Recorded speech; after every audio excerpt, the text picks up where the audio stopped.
ফিলিস্তিনের অবরুদ্ধ গাজা উপত্যকার উত্তরাঞ্চলে গতকাল শুক্রবার ইসরায়েলি বিমান বাহিনীর হামলায় একই পরিবারের 10 সদস্য নিহত হয়েছেন। এদের মধ্যে 7 জনই শিশু। গত শুক্রবারের হামলা সম্পর্কে সিভিল ডিফেন্সের মুখপাত্র মাহমুদ বাসাল বার্তা সংস্থা এএফপিকে বলেন, ইসরায়েলি বাহিনীর হামলার কারণে 10 জন নিহত হয়েছেন।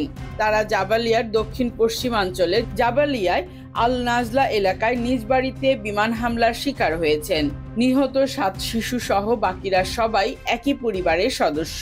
এদিকে ইসরায়েলি সেনাবাহিনী বার্তা সংস্থা এএফপিকে বলেছে, হামাসের মালিকানাধীন একটি সামরিক স্থাপনায় কার্যক্রম পরিচালনাকারী এবং ইসরায়েলি সেনাদের জন্য হুমকি বলে বিবেচিত কয়েকজন সন্ত্রাসীর উপর এই হামলা চালিয়েছে তারা। এদিকে চলমান সহিংসতার মধ্যে যুক্তরাষ্ট্র, মিশর ও কাতার যুদ্ধ থামাতে এবং গাজায় জঙ্গিদের হাত থেকে বন্দী থাকা কয়েকজন জিম্মিকে মুক্তি দেওয়ার জন্য নতুন করে আলোচনা চলছে।